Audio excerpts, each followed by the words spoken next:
Olá pessoal, então sejam bem-vindos ao algoritmo de Breitenberg. Então primeiro aqui eu declarei o ultrassom e que foi inicializado, eu inicializei os 16, mas não precisaria. Peguei aqui, dei um for de 1 até 8, o valor dos 8 sensores. Então eu defini que a distância máxima sem objeto é 0,5, que ele não pega, né? E a máxima distância que ele aceita chegar próximo de um obstáculo é 0,2. E aqui esse vetor que eu tenho de proximidade. Aqui eu tenho os vetores de algoritmos de Breitenberg, que na verdade é a força de cada sensor. Ó. Então a gente tem o sensor 0, 1, 2, 3, 4, 5, 6, 7. O da esquerda, né? Da esquerda.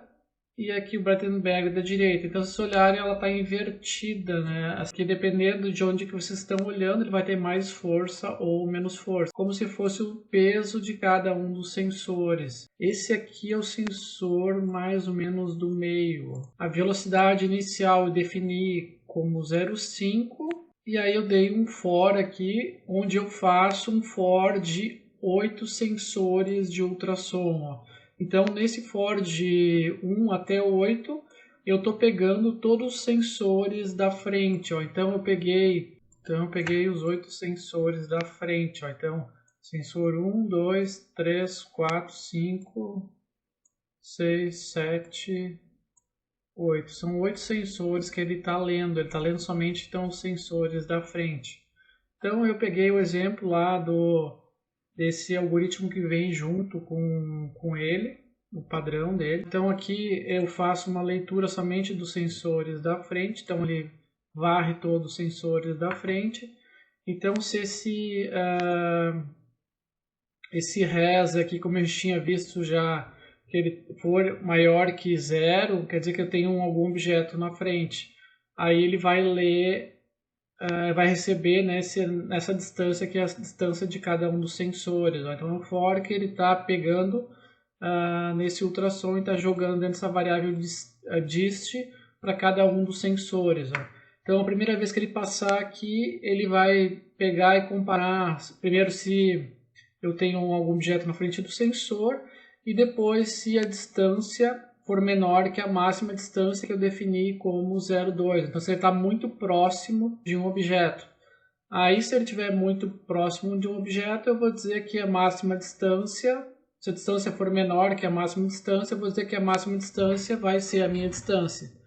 E é que ele faz uma conta que vai para esse outro vetor chamado proximidade, que eu defini aqui. Ó. Um cálculo de porcentagem, onde ele pega a distância menos a máxima distância, divide o valor sem objeto, que seria, no caso, 0,5, do valor sem objeto, que seria 0,5, menos a máxima distância, que seria 0,2. Então, ele faz aqui uma porcentagem da proximidade e ele vai guardar nesse vetor que eu tenho. Então, ele vai guardar para cada um dos meus ultrassom um espaço desse vetor, ó.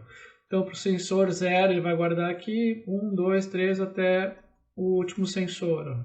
Aqui, depois eu imprimi também a distância, para a gente ver aqui também a distância. Só que eu vi que quando eu imprimo a distância, como ele está dentro desse for aqui, ele começa a ficar às vezes um pouco lento. Então ali ele está imprimindo todas as distâncias dos meus sensores, que eu tenho alguns que não estão pegando, e outros estão 0,22, 0,20, 0,20, 0,22, 0,31 sensores de distância.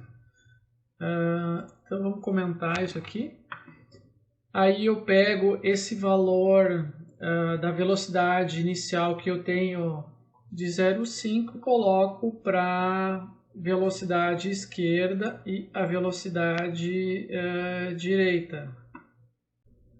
Então depois ele vai fazer um for e ele vai alterar, vai fazer uma varredura, então nesses cálculos que a gente fez de proximidade, e vai multiplicar por esse Breitenberg, esse vetor de Breitenberg da esquerda, onde ele pega lá o sensor 0, vai multiplicar para o motor esquerdo e para o motor direito Breitenberg da esquerda, que eu tenho, digamos, na posição 0,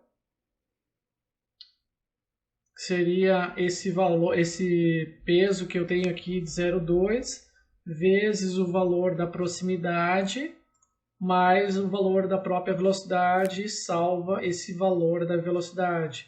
Então, na verdade, ele está alterando aqui o valor da minha velocidade do motor esquerdo. Na verdade, ele está ajustando aqui só uma variável, né? Aqui que, na verdade, ele altera a velocidade, mas ele está ajustando o valor dessa variável através do valor dela mesmo, mais o cálculo de proximidade daquele sensor vezes a matriz naquela posição. Então, nesse proximidade aqui, ele faz a varredura de todos os meus sensores que eu tenho. Para o sensor 1, ele vai ter esse valor, vai ter um valor. Para o sensor 2 que eu tiver lá, ele vai ter outro valor. E aí ele vai somando com o valor da própria velocidade e joga nessa variável a velocidade da esquerda. E o mesmo ele faz para a velocidade direita. Porém aqui ele utiliza agora, ele vai utilizar um outro vetor, que é esse vetor de Breitenberg. E depois aqui ele calcula a velocidade do motor da direita e do motor da esquerda. Então, ele calcula as duas velocidades. Então, eu utilizei, me baseei nesse aqui, no código que vem default dele, e fiz aqui um exemplo similar. Então, eu vou colocar aqui, eu vi que tem alguns detalhes que esse... Então, a gente aumentando aqui um pouquinho. Eu vi que no geral ele funciona bem, porém ele tem alguns detalhes. Então quando ele encontra obstáculo exatamente reto, na frente igual, né, ele não sabe direito se ele vai virar para a esquerda ou para a direita. Que nem aqui, que ele está utilizando agora, que ele está utilizando e na verdade ele não está encontrando nenhum valor exatamente reto, ele está funcionando muito bem. Mas se eu jogar ele reto, uma parte onde a frente é igual, ele encontra uma parede reta, aí esse algoritmo demora um pouco para responder, porque ele não sabe para qual lado que ele vai virar, se vai ser para a esquerda ou para a direita. Então eu vou colocar o exemplo colocando ele para o meio. Então eu tenho que primeiro selecionar aqui o robô. Então eu selecionei o Pioneer aqui e aí agora eu vou girar ele. Então, girando ele, aqui eu acho que ele está exatamente reto. Então, no momento que ele encontrar aqui, que nem eu tenho, digamos que fosse isso aqui, fosse um muro exatamente reto, ele vai ter a mesma resposta para todos os sensores. E aí ele não sabe se ele vira para a esquerda ou ele vai virar para a minha direita, né? Então, se ele vai para a esquerda ou para a direita. Então, se a gente colocar ali, ele vai chegar ali e ele não sabe para onde que ele vira. Então, ele vai demorar um tempo para... ele começou a virar. Mas depois que ele vira, depois que ele se acha para onde que ele vai virar, então ele já fica de uma maneira muito interessante a resposta do algoritmo. Então, às vezes, cada ambiente, isso gera... Então vamos tentar pegar esse aqui e eu vou jogar ali, para a gente não deixar nenhum bico. Então se ele tiver um canto reto aqui, eu acho que ele vai ter problemas aí. Eu vou copiar e colar aqui um outro para cá.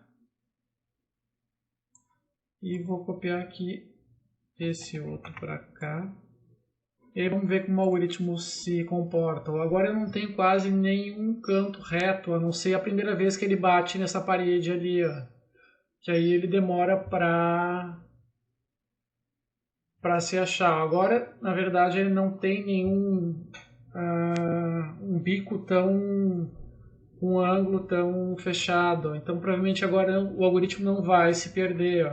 Vamos ver como ele se comporta agora.